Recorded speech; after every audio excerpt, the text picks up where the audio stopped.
विद्यार्थी मित्रांनो, स्वागत आहे तुमचं माझ्या यूट्यूब चॅनलमध्ये biology in Marathi. Understanding is important.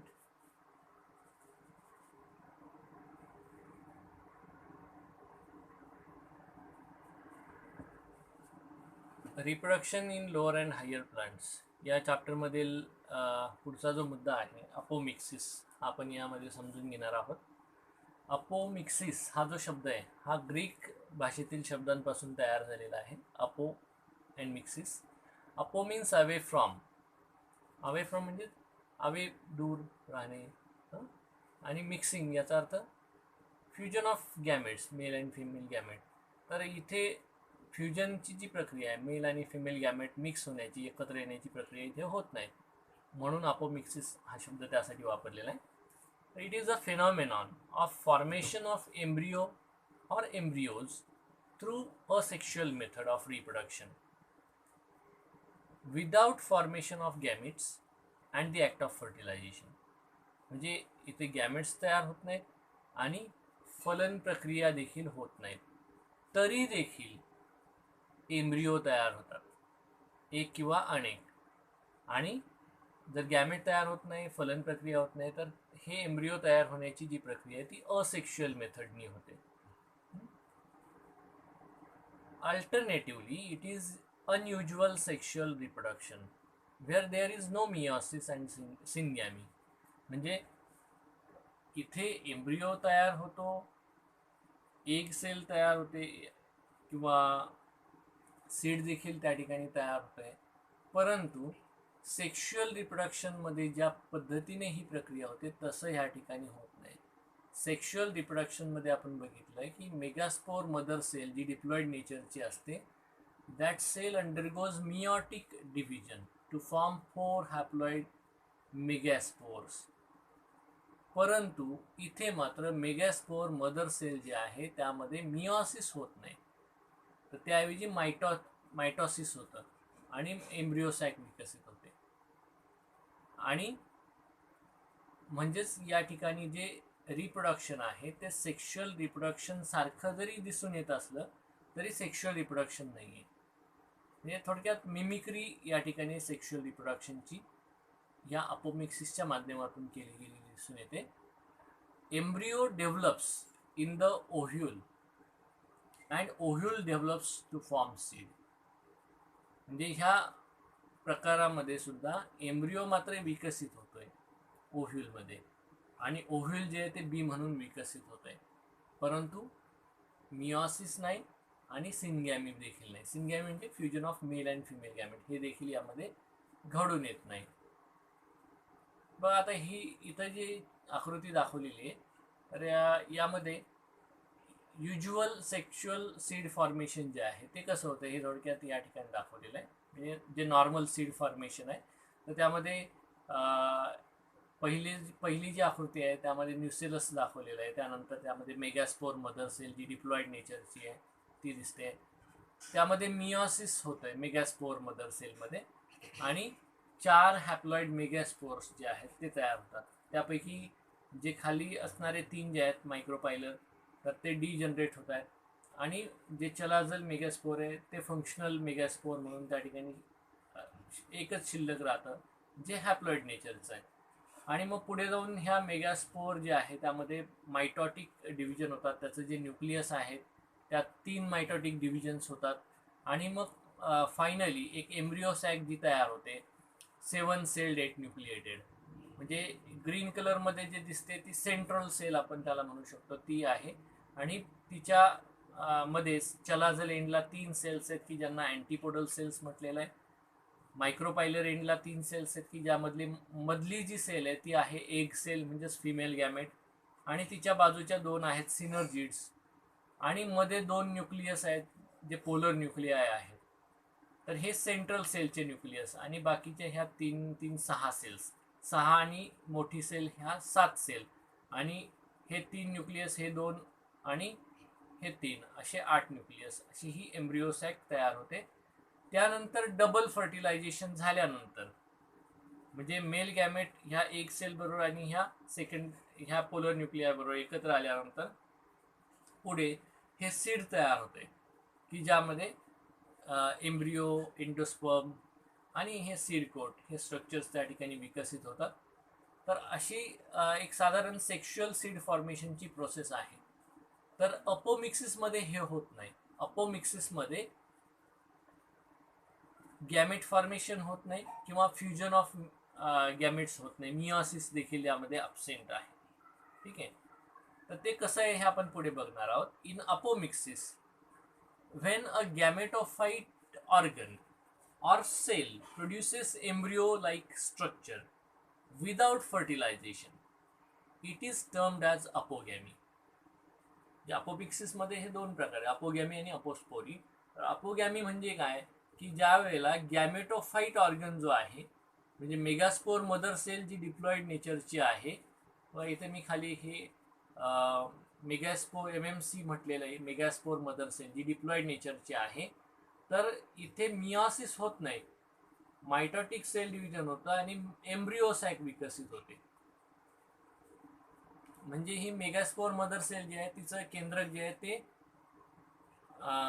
Divide होतं एकदा, दोनदा, तीनदा, आणि मग त्यापासून ही एम्ब्रिओसॅक तयार होते. म्हणजे त्यामध्ये ही डिप्लॉइड नेचरची आहे. मायटोसिसने डिप्लॉइड नेचरचेच सगळे न्यूक्लियस तयार होतात, त्यातल्या सेल्स तयार होतात, आणि मग त्यापासून एम्ब्रिओ जो आहे तो त्यातल्या त्या गॅमेटोफाईटमधल्या सेलपासून, एका कुठल्याही सेलपासून विकसित होतो. आणि म्हणजेच त्या ठिकाणी फर्टिलायझेशन होत नाही, डायरेक्टली डिप्लॉइड सेलपासूनच डिप्लॉइड एम्ब्रिओ त्या ठिकाणी विकसित होतो आणि गॅमेटोफाईट मधल्या सेलपासून विकसित होतो. तर म्हणून त्याला अपोगॅमी असं म्हटलेलं आहे. सिमिलरली व्हेन डिप्लॉइड स्पोरोफाईट सेल, आता स्पोरोफाईट सेल म्हणजे कोणती, तर ओव्ह्यूलची जी रचना आहे त्याच्यामध्ये ओव्ह्यूलमध्ये जे न्यूसेलस आहे त्या न्यूसेलसच्या मधली एक सेल जी मेगास्पोर मदर सेल म्हणून काम करते आणि त्याच्यापासून मग एम्ब्रिओसाइक विकसित होते. तर तसंच बाकीच्या ज्या पेशी असतात न्यूसेलस मधल्या, तर ती बाकीच्या ज्या पेशी त्यातून त्या ज्या सेल्स आहेत त्यांना आपण स्पोरोफाईट सेल म्हणू शकतो. म्हणजे जे गॅमेटोफाईट आहे न्यूसेलस मधलं ते वगळता बाकीच्या पेशी, तर त्यांना स्पोरोफाईट सेल्स आपण म्हणू शकतो. तर त्या पेशींपासून की ज्या डिप्लॉइड नेचरच्या आहेत, तर त्यातली कुठलीही एखादी सेल किंवा काही पेशी प्रोड्युसेस ए डिप्लॉइड गॅमेटोफाईट, त्यांच्यापासून डिप्लॉइड गॅमेटोफाईट विकसित होता विदाउट अंडरगोईंग मिओसिस. मिओसिस न होता इज कॉल्ड अपोस्पोरी. तर त्याला अपोस्पोरी असं म्हटलेलं आहे. आता इथे उदाहरण आहे ऑरेंज, मँगो, हे त्याचं उदाहरण आहे अपोमिक्सिसचं. The main categories of apomixis are, मुख्य जे काही प्रकार आहेत अपोमिक्सिसचे त्यामध्ये पहिला प्रकार आहे रिकरंट अपोमिक्सिस, दुसरा आहे नॉन रिकरंट अपोमिक्सिस आणि तिसरा ॲडव्हेंटिव्ह एम्ब्रियॉनी. तर पहिला जो प्रकार आहे बघा, recurrent apomixis. In this type the embryo sac generally rise either from an archaeosporial cell or from some other part of the nucellus. आता आपण बघितले सुरुवातीला की जे फिमेल गॅमेटोफाईट कसं तयार होतं हे आपण पाहिलं होतं. तर त्यामध्ये आपण बघितलं होतं की न्यूसेलस जे आहे, आता ही जी काही आकृती दाखवली त्यातली सर्वात पहिली जी पेशी दिसते न्यूसेलस, पहिली जी आकृती आहे ती न्यूसेलस आहे की ज्याच्यामध्ये अनेक पेशींनी ते न्यूसेलस बनलेलं आहे. तर ह्या न्यूसेलसमधली मायक्रोपाईल बाजूची एक पेशी जी आहे, जी आता पुढच्या दुसऱ्या टप्प्यातल्या आकृतीमध्ये वरच्या आकृतीमध्ये पिवळ्या रंगामध्ये दाखवलेली बघा. तर एक पेशी काय होते, डिफरन्शिएट होते आणि ती आर्चेस्पोरियल सेल म्हणून त्या ठिकाणी ॲक्ट होते, काम करते. आणि मग त्या आर्चेस्पोरियल सेलपासून पुढे जाऊन काय तयार होतं, तर तिचं मिओसिस झाल्यानंतर मग त्या ठिकाणी मेगास्पोर्स तयार होतात आणि एक मेगास्पोर फंक्शनल राहतं, बाकीचे डिजनरेट होतात. आपण युज्युअल सेक्शुअल रिप्रोडक्शनचा विचार केला तर. आता हे अनयुज्युअल आहे. यामध्ये काय होतं की ही आर्चेस्पोरियल सेल जी आहे तर त्यापासूनच एम्ब्रिओसॅक विकसित होते. म्हणजे आर्चेस्पोरियल सेल जी आहे it act as a megaspore mother cell आणि डायरेक्टली मायटोसिस त्या ठिकाणी होत आहे, मियासिस न होता. म्हणजे ही जी सेल आहे ती एनलार्ज होते आणि त्यामध्ये जे न्यूक्लियस आहे त्याचं मायटोटिक डिव्हिजन होतं आणि मग 8 न्यूक्लियस त्या ठिकाणी तयार होतात आणि पुढे एम्ब्रिओसॅकची जी रचना आहे ती विकसित झालेली त्या ठिकाणी दिसून येते. म्हणजे एम्ब्रिओसॅक जशी सेक्शुअल रिप्रोडक्शनमध्ये तयार होते तशीच ह्या अपोमिक्सिसमध्ये देखील त्या ठिकाणी तयार होते. म्हणजे अगदी सेक्शुअल सीड फॉर्मेशनच्या प्रोसेस सारखीच प्रक्रिया ह्या ठिकाणी दिसते, फक्त इथं मियासिस होत नाही किंवा मेल आणि फिमेल गॅमेटचं फ्युजन त्या ठिकाणी होत नाही. आता पुढे जाऊन इथं ही जी एम्ब्रिओसॅक आहे त्यामध्ये डायरेक्टली ही जी एग सेल आहे त्यापासून पुढे एम्ब्रिओ विकसित होतो विदाउट फर्टिलायझेशन. किंवा दुसरा जो or from some other part of the nucellus जे म्हटलेलं आहे. तर खाली ज्या आकृत्या दाखवलेल्या आहेत म्हणजे वर आर्चेस्पोरियल सेल पासून त्या ठिकाणी एम्ब्रिओसॅक विकसित होते किंवा न्यूसेलसमध्ये ज्या काही सेल्स आहेत त्यातल्या कुठल्याही पेशी ज्या थोड्या, आता 2 पेशी मी इथं दाखवल्या पेल ग्रीन कलरमध्ये, तर ह्या 2 पेशींपैकी कुठल्याही पेशीपासून एका किंवा अनेक पेशींपासून त्या ठिकाणी काय होतं की ती एनलार्ज होते आणि त्यापासून एम्ब्रिओसॅक विकसित होते आणि मग पुढे जाऊन त्यापासून एम्ब्रिओ जो आहे तो विकसित होतो. तर एम्ब्रिओ डेव्हलप्स विदाउट फर्टिलायझेशन, म्हणजे meiosis is absent and fertilization process त्या ठिकाणी होत नाही. तर हे रिकरंट अपोमिक्सिस आहे. त्यामध्ये डिप्लोस्पोरी आणि अपोस्पोरी हे 2 प्रकार आणखी त्यामध्ये आहेत बघा. तर in diplospory the unreduced embryo sac is derived from the diploid megaspore mother cell. Unreduced याचा अर्थ काय, रिड्यूस म्हणजे काय तर कमी होणे. तर एम्ब्रिओ सॅक जी तयार होते ती मेगास्पोर मदर सेल जी आहे तिच्यापासून विकसित होते. मेगास्पोर मदर सेल असते डिप्लॉइड नेचरची, म्हणजे त्यामध्ये केंद्रकामध्ये 2 गुणसूत्रांचे संच असतात. युज्युअल जे सेक्शुअल सीड फॉर्मेशन किंवा सेक्शुअल रिप्रोडक्शनची प्रक्रिया आहे त्यामध्ये मेगास्पोर मदर सेल जी आहे जी डिप्लॉइड आहे तिचं मियोसिस त्या ठिकाणी होतं त्यामध्ये आणि हॅप्लॉइड सेल्स त्यापासून तयार होतात, म्हणजे हॅप्लॉइड मेगास्पोर्स तयार होतात आणि हॅप्लॉइड मेगास्पोर जे 4 तयार होतात त्यातल्या एका मेगास्पोर पासून पुढे एक एम्ब्रिओसॅक विकसित होते. म्हणजेच जी एम्ब्रिओसॅक तयार होते त्यामध्ये मेगास्पोर मदर सेल डिप्लॉइड असते आणि एम्ब्रिओसॅक मधले जे काही सेल्स किंवा त्यातले न्यूक्लियस असतात ते हॅप्लॉइड असतात. म्हणजेच chromosome number reduced to half, म्हणजे तिथं रिडक्शन झालेलं असतं. पण इथे अपोमिक्सिसमध्ये मियोसिस नाही त्यामुळे रिडक्शन झालेलं नाही, म्हणून अनरेड्युस्ड हा शब्द या ठिकाणी वापरलेला आहे. In diplospory the unreduced embryo sac is derived from the diploid megaspore mother cell. म्हणजे directly diploid megaspore mother cell जे आहे त्यात मायटोसिस होतं आणि मायटोसिस होऊन त्या मेगास्पोर मदर सेलचं जे न्यूक्लियस आहे ते एकदा डिवाइड होतं, 2 न्यूक्लियस तयार होतात, परत दुसऱ्यांदा डिवाइड होतं, 4 न्यूक्लियाय तयार होतात, परत तिसऱ्यांदा डिवाइड होऊन 8 न्यूक्लियाय तयार होतात आणि त्यांची रिअरेंजमेंट झाल्यानंतर 7 सेल्ड 8 न्यूक्लिएटेड स्ट्रक्चर फॉर्म होत आहे ज्याला आपण एम्ब्रिओसॅक म्हणतो. आणि त्यातल्या प्रत्येक जी पेशी आहे ती डिप्लॉइड नेचरची किंवा त्यातलं प्रत्येक न्यूक्लियस हे डिप्लॉइड नेचरचं आहे आणि त्यापासून मग एम्ब्रिओ विकसित होतोय पुढे विदाउट फर्टिलायझेशन. त्यानंतर अपोस्पोरी जे आहे, in apospory the nucellar cells, nucellus जे स्पोरोफायटिक पार्ट आहे तर त्यातल्या सगळ्या पेशी डिप्लॉइड नेचरच्या आहेत. तर कुठलीही न्यूसेलर सेल जे आहे it gives rise to apomictic embryo sac, त्याच्यापासून जी एम्ब्रिओसॅक विकसित होते तीही विदाउट मियोसिस मायटोटिक डिव्हिजन त्या ठिकाणी होत आहे आणि त्यापासून एम्ब्रिओसॅक त्या ठिकाणी जी तयार होते त्याला अपोमिक्टिक एम्ब्रिओसॅक असं म्हटलेलं आहे. आणि पुढे जाऊन त्यातली जी काही ज्या सेल्स आहेत त्या एम्ब्रिओसॅक मधल्या ज्या डिप्लॉइड नेचरच्या आहेत तर त्यापासून त्या ठिकाणी एम्ब्रिओ जो आहे तो विकसित होतो विदाउट फर्टिलायझेशन. त्यानंतर दुसरा जो प्रकार आहे non recurrent apomixis. In this type megaspore mother cell undergoes usual meiotic division and a haploid embryo sac is formed. इथे मात्र आधीचा जो प्रकार बघितला त्यात मिओसिस होत नाही. इथे मिओसिस होते. इथे मेगास्पोर मदर सेल मिओटिक डिव्हिजन झाल्यामुळे त्यापासून हॅप्लॉइड मेगास्पोर्स मिळतात आणि एका हॅप्लॉइड मेगास्पोर पासून त्या ठिकाणी हॅप्लॉइड एम्ब्रिओसॅक पण मिळते. Here the embryo arises. Embryo sac जरी तयार झाली हॅप्लॉइड, तरी एम्ब्रिओ कसा विकसित होतो? It is either from the egg by parthenogenesis. आता पार्थेनोजेनेसिस म्हणजे काय? तर विदाउट फर्टिलायझेशन. फर्टिलायझेशन फलन प्रक्रिया न होता, विदाउट मिक्सिंग ऑफ गॅमेट्स, म्हणजे जी एग सेल आहे तिच्यापासून डायरेक्टली एम्ब्रिओ तयार होतो. आता एग सेल इथं मिओटिक डिव्हिजन होतंय, म्हणजे एम्ब्रिओसॅक हॅप्लॉइड आहे, त्यातली एग सेल पण हॅप्लॉइड आहे, आणि त्या हॅप्लॉइड एग पासून जो एम्ब्रिओ विकसित होतो तोही हॅप्लॉइड विकसित होतो by parthenogenesis. or from some other haploid cells of gametophyte through apogamy.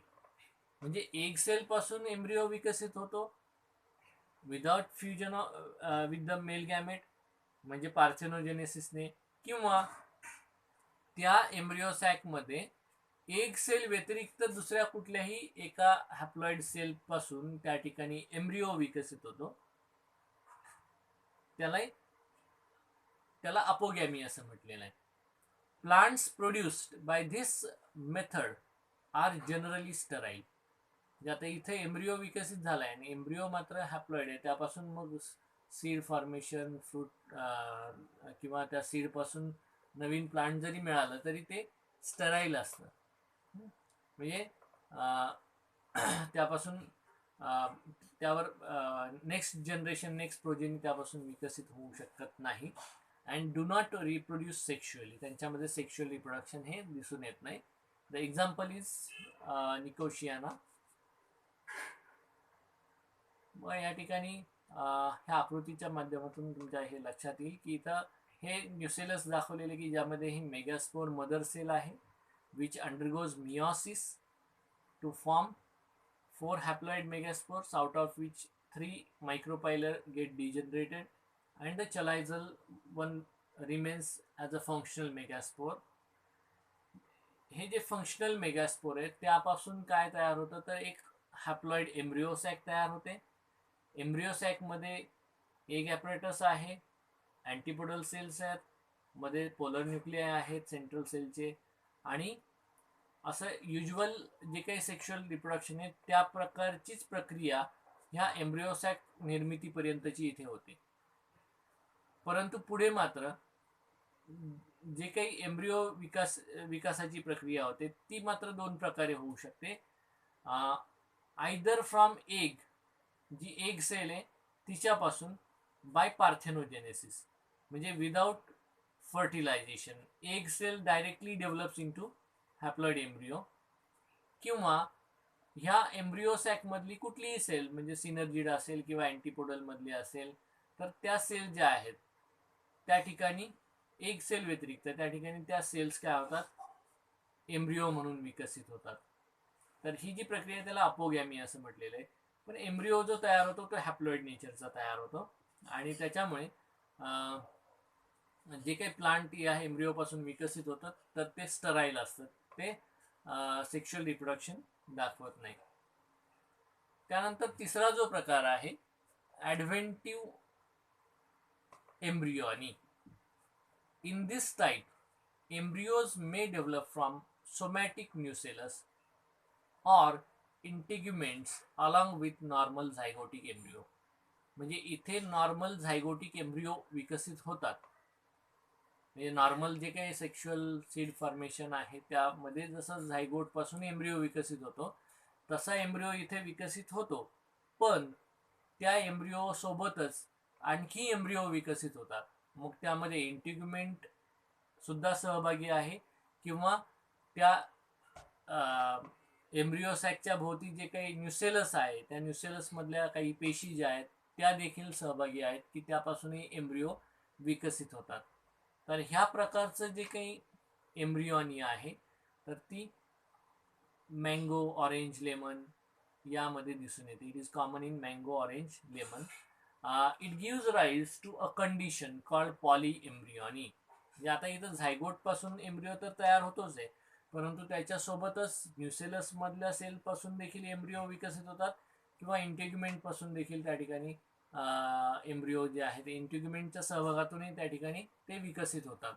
म्हणजे एकपेक्षा जास्त एम्ब्रिओ विकसित होतात, म्हणून त्याला पॉली एम्ब्रियॉनी असं म्हटलेलं आहे. Genetically identical parents plants sorry genetically identical plants can be produced effectively and rapidly by apomixis.